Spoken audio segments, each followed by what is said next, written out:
আসসালামু আলাইকুম, স্বাগত জানাচ্ছি আরটিভির রাতের সংবাদে। আপনাদের সঙ্গে থাকছি আমি রিদওয়ানা বিনতে জলিল। সংবিধান ছুঁড়ে ফেলার কথা বললেই তা বাতিল হয়ে যায় না বলে মন্তব্য করেছেন বিএনপির সিনিয়র যুগ্ম মহাসচিব রুহুল কবির রিজভী। তিনি বলেন, প্রয়োজনীয় সংস্কার শেষে সুষ্ঠু নির্বাচন দিলেই বোঝা যাবে জনগণ কাদের পক্ষে। দেশে ভারতের আধিপত্যবাদ প্রতিষ্ঠিত করতেই পরিকল্পিতভাবে ১-১১ সৃষ্টি করা হয়েছিল বলে মন্তব্য করেন বিএনপির ভাইস চেয়ারম্যান আসাদুজ্জামান রিপন। রাজধানীর আলাদা দুটি অনুষ্ঠানে তারা এসব কথা বলেন। রুদ্র রফিকের রিপোর্ট। সাংবাদিক ভাই ও বোনেরা, আপনাদেরকে সারা দেশে দলীয় নেতাকর্মীদের বিরুদ্ধে ওঠা অভিযোগ ও তাদের বিরুদ্ধে দলের অবস্থান তুলে ধরতে নয়াপল্টনে সংবাদ সম্মেলন করেন বিএনপির সিনিয়র যুগ্ম মহাসচিব রুহুল কবির রিজভী। সাথে সাথেই সেটার ব্যবস্থা নিয়েছে। এ সময় তিনি বলেন, যারা বহিষ্কৃত নেতাকর্মীদের পুনর্বাসনের চেষ্টা করবে তাদের বিরুদ্ধেও ব্যবস্থা নেবে দল। যে কোনো ধরনের অনৈতিক, অবৈধ, সন্ত্রাসী, সহিংসতামূলক যে কেউ কর্মকাণ্ড করবে দলের নামে, সে রেহাই পাবে না। সংবিধান দেশের অস্তিত্বের সাথে মিশে আছে উল্লেখ করে রিজভী বলেন, এটি ছুঁড়ে ফেলে দেওয়ার মতো জিনিস নয়। সংবিধান হচ্ছে একটি জাতির আত্মজীবনী। সংবিধান সংশোধনের মাধ্যমে ধারাবাহিকভাবে এর মধ্যে অনেক কিছু সংযোজিত হয়, অনেক কিছু বাদ যায়। এটা হচ্ছে গণতান্ত্রিক প্রক্রিয়ায় সংবিধানের ধারাবাহিকতা। প্রয়োজনীয় সংস্কার করে যে অবাধ সুষ্ঠু নির্বাচনটা তাড়াতাড়ি দিন, তাহলে আপনারা বুঝতে পারবেন যে জনগণ কার পক্ষে আছে। প্রেস ক্লাবের সামনে তৃণমূল নাগরিক আন্দোলনের সমাবেশে যোগ দিয়ে দলের ভাইস চেয়ারম্যান আসাদুজ্জামান রিপন বলেন, দেশের ভবিষ্যতে আওয়ামী লীগ বলে কোনো দল থাকবে না। একেবারে প্ল্যান করে বাংলাদেশটা যাতে ভারতের একটি করদ রাজ্যে ধীরে ধীরে পরিণত হয়ে যায়, ভারতের আধিপত্যবাদ যাতে প্রতিষ্ঠিত হয়, সেই উদ্দেশ্যে 1-11 সৃষ্টি হয়েছিল। বিগত 3টি বিতর্কিত নির্বাচনে যেসব সরকারি কর্মকর্তা সহযোগিতা করেছিল তাদেরকেও চিহ্নিত করে বিচারের দাবি জানান রিপন। আওয়ামী লীগ বলে রুদ্র রফিক, আরটিভি, ঢাকা। আগামী ৩ অগস্ট বাংলাদেশের মানুষের মুক্তির ইশতেহার ঘোষণা করবে জাতীয় নাগরিক পার্টি এনসিপি, জানালেন দলটির কেন্দ্রীয় আহ্বায়ক নাহিদ ইসলাম। তিনি বলেছেন, সেই সঙ্গে অগস্টের মধ্যে জুলাই ঘোষণাপত্র দেওয়ার আহ্বান জানান তিনি। ঠাকুরগাঁও এবং পঞ্চগড়ে দেশ গড়তে জুলাই পদযাত্রায় অংশ নিয়ে এসব মন্তব্য করেন নাহিদ। পথসভায় তিনি আরও বলেন, চাঁদাবাজি, সন্ত্রাসের জন্য গণ অভ্যুত্থান হয়নি। প্রতিনিধিদের পাঠানো তথ্যচিত্রে আরও জানাচ্ছেন আব্দুল হামিদ। দেশ গড়তে মাসব্যাপী জুলাই পদযাত্রা কর্মসূচি চলছে জাতীয় নাগরিক পার্টি এনসিপির। চতুর্থ দিনে প্রথমে পঞ্চগড় ও পরে ঠাকুরগাঁয়ে যান দলটির নেতাকর্মীরা। ঠাকুরগাঁয়ের পুরাতন বাস স্ট্যান্ডে পথসভায় অংশ নিয়ে দলটির আহ্বায়ক নাহিদ ইসলাম আগস্টের মধ্যেই জুলাই ঘোষণাপত্র প্রকাশের দাবি জানান। পরে জেলার পীরগঞ্জে গিয়ে তিনি বলেন, স্বৈরাচার ও ফ্যাসিবাদ মুক্ত নতুন বাংলাদেশ গড়তে সবাইকে সঙ্গে নিয়ে কাজ করবে এনসিপি।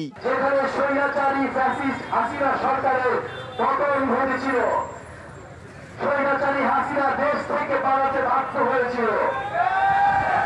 আমরা এখন লড়াই করছি দেশ গঠনে, নতুন বাংলাদেশ, যেখানে আর বৈষম্য থাকবে না, যেখানে আর ফ্যাসিবাদ থাকবে না। এর আগে পঞ্চগড়ের আটোয়ারী উপজেলায় এনসিপি কার্যালয় উদ্বোধন করেন আহ্বায়ক নাহিদ। দেশে নতুন করে চাঁদাবাজি ও সন্ত্রাস শুরু হয়েছে উল্লেখ করে সবাইকে সঙ্গে নিয়ে এসব রুখে দেওয়ার হুঁশিয়ারি দেন তিনি। জুলাই গণঅভ্যুত্থানের ঘোষণাপত্র, মৌলিক সংস্কার, জুলাই গণহত্যার বিচার এবং নতুন সংবিধানের জন্য আমরা লড়াই করছি। জুলাই আগস্টের মধ্যে জুলাই ঘোষণাপত্র দিতে হবে এবং এর সাংবিধানিক ভিত্তি থাকবে এই জুলাই ঘোষণাপত্রের। বিচার, সংস্কার ও নতুন সংবিধানের দাবিতে দেশের প্রতিটি জেলায় জুলাই পদযাত্রা কর্মসূচি পালন করছে এনসিপি। দক্ষিণাঞ্চলের মুখ্য সংগঠক হাসনাত আব্দুল্লাহ, উত্তরাঞ্চলের মুখ্য সংগঠক সার্জিস আলম সহ কেন্দ্রীয় নেতারা অংশ নিচ্ছেন এ পদযাত্রায়। আব্দুল হামিদ, আরটিভি। দেশের এখন যে পরিস্থিতি, এতে কিসের নির্বাচন বলে প্রশ্ন তোলেন জামায়াত ইসলামের আমির ডাক্তার শফিকুর রহমান।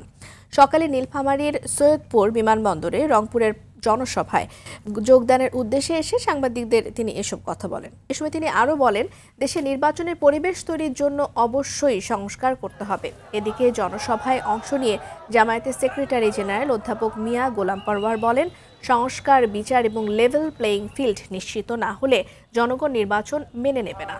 ফ্যাসিস্ট সরকারের জুলুম, নির্যাতন এবং অবিচার জনগণকে অবহিতকরণ এবং তিস্তা মহাপরিকল্পনা বাস্তবায়ন সহ মানবিক বাংলাদেশ গড়ার লক্ষ্যে দীর্ঘ 17 বছর পর রংপুর জিলা স্কুল মাঠে জামায়াতের বিভাগীয় জনসভা অনুষ্ঠিত হচ্ছে।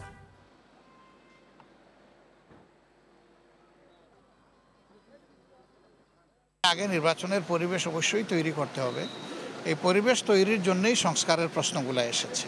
মৌলিক বিষয়গুলোতে কার্যকর সংস্কার হয় তাহলে আলহামদুলিল্লাহ একটা ভালো নির্বাচন হবে, এবং যদির কোনো সুযোগ নাই, সংস্কার করতে হবে, ভালো নির্বাচনও করতে হবে। স্বামী সভাপতি, স্ত্রী সাধারণ সম্পাদক, বসবাসের এক রুমের ঘরেই কেন্দ্রীয় কার্যালয়। এই অবস্থা বাংলাদেশ ডেমোক্রেটিক পার্টির। অন্যদিকে জাতীয় ন্যায় বিচার পার্টির নেই কোনো সাইনবোর্ডও। নিবন্ধন পেতে ব্যবসায়ী প্রতিষ্ঠানের ঠিকানা দিয়েই করেছেন আবেদন। শুধু এ দুটোই নয়, নিবন্ধন চাওয়া 147টি দলের বেশিরভাগেরই এমন অবস্থা। নির্বাচন বিশেষজ্ঞরা বলছেন, নিবন্ধন দেওয়ার ক্ষেত্রে কঠোর না হলে প্রশ্নবিদ্ধ হবে ইসি। আতিকা রহমানের রিপোর্ট। ধারাবাহিকের আজ প্রথম পর্ব দেখব। জামাই বউ চানাচুরের দোকান, একটি ভ্যানে এমন দোকান দেওয়ার মতোই যেন সহজ হয়ে গেছে রাজনৈতিক দল গঠন। কথাটিতে হাসির উদ্রেক হলেও এর বাস্তব উদাহরণ বাংলাদেশ ডেমোক্রেটিক পার্টি। এই দলের সভাপতি জাহাঙ্গীর হাওলাদার, সাধারণ সম্পাদক শ্রী মাহমুদা সুলতানা। কেন্দ্রীয় কার্যালয় ঠিকানায় গিয়ে দেখা গেল মগবাজার পেয়ারাবাগের সরু গলির মধ্যে জীর্ণ শীর্ণ একটা ঘর। এই বাসায় ভাড়া থাকেন জাহাঙ্গীর দম্পতি। রাজনৈতিক দল গঠন করছে, এই বিষয়ে আপনারা জানেন? না, এটা আমরা কখনো শুনি নাই। অনেকক্ষণ অপেক্ষার পর মাহমুদা সুলতানার দেখা মিলল। জানালেন, এক রুমে ভাড়া থাকেন 3 সন্তান ও স্বামীকে নিয়ে। এটাই তাদের কেন্দ্রীয় কার্যালয়। নিবন্ধন পেলে দলের কার্যক্রম শুরু করবেন। আবেদন করেছি বাংলাদেশ ডেমোক্রেটিক পার্টি, আমাদের পার্টির নাম। আমি সাধারণ সম্পাদক মাহমুদা সুলতানা, আমার সভাপতি মোহাম্মদ জাহাঙ্গীর হাওলাদার। হ্যাঁ, আমার হাজবেন্ড। আপাতত আমরা এখান থেকে কার্যক্রম চালাচ্ছি। পল্টনে অনেক খুঁজেও জাতীয় ন্যায় বিচার পার্টির কার্যালয় খুঁজে পাওয়া যায়নি। কমিশনের দেয়া কেন্দ্রীয় কার্যালয় ঠিকানায় দেখা গেল ইসলাম টাওয়ারের 7 তলায় এক রুমে আলামিন ট্যুরস অ্যান্ড ট্রাভেলসের অফিস। দলের কেউ সেখানে নেই। প্রতিষ্ঠানের একজন স্টাফ জানালেন, তাদের চেয়ারম্যানই ন্যায় বিচার পার্টির সাধারণ সম্পাদক। এখানে ঠিকানা ব্যবহার করা হয়েছে এবং এখান থেকে পরিচালনা করা হবে আর কি ওই ন্যায় বিচার পার্টি। দলীয় কোনো সাইনবোর্ড বা একটা দলের নাম এগুলো তো কোনো না, দলীয় কোনো সাইনবোর্ড এখন পর্যন্ত দেওয়া হয়নি, হয়ে যাবে। বেকার মুক্তি পরিষদের কার্যালয়ে দেখা গেল ছোট্ট একটা ঘরের দরজায় দলের সাইনবোর্ড এবং সেখানে তালা ঝুলছে। দলের সভাপতি সাধারণ সম্পাদককে ফোন দিলেও তারা ধরেননি। Tisari Insaf party, Ganadal, Janajot party, Janata party, republic party, green party, Jagrata Bangladesh, NLP, নতুন প্রজন্ম পার্টির পল্টন এলাকার যেসব ঠিকানা দেয়া আছে সেখানে তাদের কার্যালয় নেই। বেশিরভাগ জায়গায় হোটেল ও ডিজিটাল প্রিন্টের দোকান। এলাকার কেউ এসব দলের নামও শোনেনি। যে কথাগুলো বলতেছেন ইনসাফ পার্টি, লেবার পার্টি, এগুলো আমি কিন্তু আমার জানা মতন নাই। নির্বাচন বিশেষজ্ঞরা বলছেন, নিবন্ধন দিতে কমিশনের কঠোরভাবে যাচাই বাছাই করা প্রয়োজন। নিবন্ধন দেওয়ার ব্যাপারে নির্বাচন কমিশনকে অ্যালার্ট হওয়া উচিত। ন্যূনতম তাদেরকে অ্যাটলিস্ট প্রধান কার্যালয় অবজারভেশনের জন্য লোক পাঠানো উচিত এবং দেখা উচিত যে কার্যালয় আছে কিনা, তাদের একটা প্রপার ফাংশনিং পার্টি অফিস আছে কিনা। এটা একটা ব্যাপার। একটা দলের নিবন্ধনের জন্য একটা প্রপার রাজনৈতিক দলের গঠনতন্ত্র থাকতে হবে, তাদের কমিটি থাকতে হবে, সাব কমিটি থাকতে হবে, মেম্বার্স থাকতে হবে। এই সিস্টেমটা, এটাও কিন্তু নিবন্ধনের ক্রাইটেরিয়া।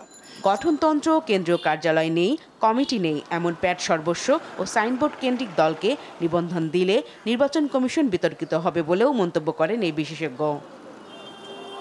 আতিকা রহমান, RTV, ঢাকা। শিক্ষার্থীদের দাবির তোয়াক্কা না করে হাইকোর্টের দেয়া কোটা ফিরিয়ে আনার রায় 2024 সালের 4 জুলাই বহাল রাখে আপিল বিভাগ। এর প্রতিবাদে আরও ফুঁসে ওঠে শিক্ষার্থীরা। দেশব্যাপী তীব্র হয় আন্দোলন। 6 ঘন্টা অবস্থান নিয়ে শাহবাগ থেকে নতুন কর্মসূচি ঘোষণা করে রাস্তা ছেড়ে দেয় আন্দোলনকারীরা। সেদিনের কিছু কথা তুলে ধরছেন শাকিবুর রহমান। 4 জুলাই 2024 সকাল থেকে আপিল বিভাগের রায়ের অপেক্ষায় আন্দোলনরত শিক্ষার্থী সহ সারা দেশ। আদালতের কার্যক্রমের শুরুর অল্প সময়ের মধ্যে রায় ঘোষণা করে আপিল বিভাগ। শিক্ষার্থীদের দাবির বিপরীতে বহাল রাখে কোটা পদ্ধতি ফিরিয়ে আনা হাইকোর্টের রায়। দাম্ভিকতার সঙ্গে তৎকালীন প্রধান বিচারপতি ওবায়দুল হাসান বলেন, রাজপথে আন্দোলন করে আদালতের রায় পরিবর্তন করা যায় না। রায় ঘোষণার পরপরই সকাল 11:30টায় ঢাকা বিশ্ববিদ্যালয় থেকে মিছিল নিয়ে শাহবাগ মোড়ে অবস্থান নেয় শিক্ষার্থীরা। চাকরিতে কোটা সংস্কার দাবিতে দিতে থাকে বিভিন্ন স্লোগান। 6 ঘন্টা শাহবাগে অবস্থান কর্মসূচি পালন করে শিক্ষার্থীরা। তাদের সঙ্গে ঢাকা কলেজ, ইডেন সহ রাজধানীর বিভিন্ন কলেজের শিক্ষার্থীরাও যোগ দেয়। সায়েন্স ল্যাব মোড়ে অবস্থান নেয় ঢাকা কলেজ, আর নীলক্ষেত মোড় বন্ধ করে আন্দোলন করে ইডেন কলেজের ছাত্রীরা। হাইকোর্ট আপনার নট টুডে, অর্থাৎ আজকে হবে না, আগামী সপ্তাহ কিংবা পরের সপ্তাহ, তখন আমরা আবার সবাই গ্যাদার হই এবং আমাদের মধ্যে একটা বিক্ষোভ তৈরি হয়। তখন সারা দেশে মোটামুটি এটা সাধারণ শিক্ষার্থীদের মধ্যে মানে আমরা শুরু করার সাথে সাথে আপনার সারা দেশে বিভিন্ন শিক্ষা প্রতিষ্ঠানের শিক্ষার্থীরাও তাদের যে আশেপাশে যে সড়ক মহাসড়ক ক্যাম্পাসগুলো আছে সেগুলোতে তারা অবস্থান করে। এদিন ঢাকা আরিচা মহাসড়ক অবরোধ করে জাহাঙ্গীরনগর বিশ্ববিদ্যালয়ের শিক্ষার্থীরা। ময়মনসিংহে বাংলাদেশ কৃষি বিশ্ববিদ্যালয়ের শিক্ষার্থীরা 2 ঘন্টা রেল লাইন বন্ধ করে অবরোধ করে। একই দাবিতে কুয়াকাটা বরিশাল মহাসড়ক 5 ঘন্টা অবরোধ করে বিক্ষোভ করে বরিশাল বিশ্ববিদ্যালয়ের শিক্ষার্থীরা। দেশজুড়ে ছড়িয়ে পড়া আন্দোলনে রাজশাহী বিশ্ববিদ্যালয়ের শিক্ষার্থীরা বন্ধ রাখে ঢাকা রাজশাহী মহাসড়ক। ঢাকা চট্টগ্রাম মহাসড়কে অবস্থান নেয় কুমিল্লা বিশ্ববিদ্যালয়ের ছাত্রছাত্রীরা। অনলাইন ও অফলাইনে আমাদের জনসংযোগ হবে 4 দফার ভিত্তিতে। দাবি আদায়ে সেদিন 3 দিনের কর্মসূচি ঘোষণা করেন তৎকালীন সমন্বয়ক নাহিদ ইসলাম। এর মধ্যে ছিল 5 জুলাই শুক্রবার 4 দফা দাবির ভিত্তিতে অনলাইন ও অফলাইনে জনসংযোগ ও সারা দেশে সমন্বয়। 6 জুলাই শনিবার বেলা 3টায় সব বিশ্ববিদ্যালয় ও কলেজ থেকে বিক্ষোভ মিছিল এবং পরদিন 7 জুলাই রোববার সব বিশ্ববিদ্যালয় ও কলেজে ক্লাস পরীক্ষা বর্জন ও ছাত্র ধর্মঘট। শাকিবুর রহমান, আরটিভি, ঢাকা। পর্যাপ্ত সরবরাহ সত্ত্বেও বেড়ে চলেছে চালের দাম। রাজধানীর কাউরান বাজারে দেখা যায় গেল সপ্তাহের তুলনায় চালের দাম বেড়েছে 8 থেকে 10 টাকা পর্যন্ত। 50 থেকে 60 টাকার নিচে মিলছে না সবজি। দাম বাড়তির কারণ হিসেবে অনেকেই গোপন চাঁদাবাজিকে দায়ী করছেন। বাজার মনিটরিং এবং চাঁদাবাজি বন্ধের পাশাপাশি ব্যবসায়ী সিন্ডিকেটে জড়িতদের শাস্তির দাবি ক্রেতাদের। মাহিন আরাফাতের সহায়তায় আরও জানাচ্ছেন জাকারিয়া খান। সাপ্তাহিক ছুটির দিনে রাজধানীর কাউরান বাজারে ক্রেতাদের উপচে পড়া ভিড়, কিন্তু বাড়তি দামের কারণে নেই স্বস্তি। বাজারে চালের সরবরাহ ঠিক থাকলেও দাম বেড়েছে গেল সপ্তাহের তুলনায়। কেন এমন চিত্র, সে বিষয়ে জানতে চাইলে সদুত্তর দিতে পারেনি বিক্রেতারা। মিনিকেট আমরা ঈদের আগে ছিল 70 টাকা, ওনা ছিল আপনার 78, নারিশাল আগে বিক্রি হতাম আপনার 75-74 টাকা, কিনে লাগে আপনার 80-82 টাকা। এই চাল আমরা আগে কিনছি আপনার 70 টাকা, 72 টাকা, এখন চাচ্ছে 88 টাকা। অন্যদিকে চালসহ বিভিন্ন নিত্যপণ্যের দাম বাড়ায় ক্ষুব্ধ ক্রেতারা। গেল সপ্তাহের তুলনায় দাম কিছুটা বাড়লেও বেশিরভাগ সবজির দাম সহনীয় পর্যায়ে থাকায় সন্তুষ্ট তারা। সব জিনিসের দাম বেশি, অনিয়ন্ত্রিত, নিয়ন্ত্রণ নাই। আইজ একরকম কাইল একরকম। আগের থেকে 10 টাকা করে কমে গেছে। পেঁপে আসছিল আপনার 30 টাকা পর্যন্ত আছে, এখন 20 টাকা কেজি পেঁপে। এক সপ্তাহের ব্যবধানে কেজিতে 10 থেকে 20 টাকা বেড়েছে বিভিন্ন ধরনের মুরগির দাম। বাড়তি দামে বিক্রি হচ্ছে মাছও। ব্রয়লারেও কি 10 টাকা বেশি, আর সোনালী মুরগিতে কেজিতে 20 টাকা বেশি। আগে যা কিনতাম তার থেকে কিছুটা ছাড় দিতে হচ্ছে, জীবন তো চালিয়ে নিয়ে যেতে হবে। ঈদের পর কিছুটা কমলেও গোপন চাঁদাবাজির কারণে নিত্যপণ্যের দাম বাড়ছে বলে মনে করেন অনেকে। তাই চাঁদাবাজি বন্ধ সহ বাজার মনিটরিংয়ে জোর দাবি তাদের। জাকারিয়া খান, আরটিভি, ঢাকা। নোয়াখালীর কোম্পানিগঞ্জের চরকাঁকড়া ইউনিয়নে এক ইতালি প্রবাসীর বাড়িতে উড়ো চিঠি পাঠিয়ে বাড়ির পুত্রবধূকে গণধর্ষণ এবং পুরুষদের হত্যার হুমকি দিয়েছে লাল বাহিনী নামে ডাকাত দল। স্বর্ণালংকার এবং টাকা পয়সা না পেলে এমন ঘটনা ঘটানো হবে বলে চিঠিতে হুমকি দেওয়া হয়। এই ঘটনায় ভয়ে আতঙ্কিত সিরাজ মিয়া পরিবারের নিরাপত্তা চেয়ে কোম্পানিগঞ্জ থানায় এবং সেনা ক্যাম্পে লিখিত অভিযোগ দিয়েছেন। এর আগে বুধবার রাতে বাড়ির সামনে একটি হাতে লেখা উড়ো চিঠি রেখে যায় দুর্বৃত্তরা।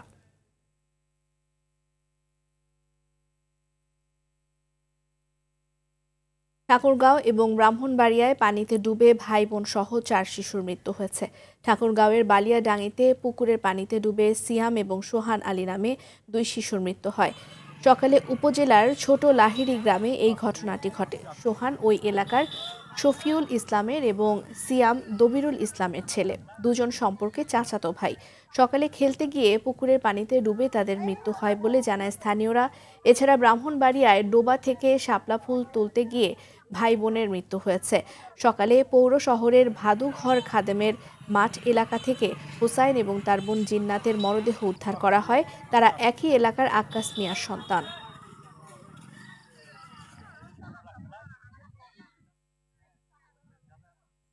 জঙ্গিবাদে জড়িত থাকার অভিযোগে মালয়েশিয়ায় গ্রেফতার হওয়া বাংলাদেশিরা সিরিয়া এবং বাংলাদেশের ইসলামিক স্টেটের সঙ্গে সংশ্লিষ্ট সেলগুলোকে অর্থ সরবরাহ করত। শুক্রবার এক সংবাদ সম্মেলনে এই তথ্য দিয়েছেন দেশটির পুলিশের মহাপরিদর্শক মোহাম্মদ খালিদ ইসমাইল।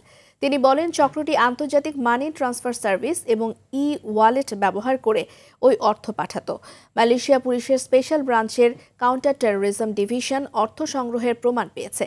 আটক বাংলাদেশিদের ওই চক্রটি প্রতিনিয়ত নিজেদের সদস্য বাড়ানো এবং সামাজিক মাধ্যম সেই সাথে মেসেজিং অ্যাপের মাধ্যমে উগ্রবাদী মতাদর্শ ছড়াচ্ছিলেন বলেও জানান তিনি।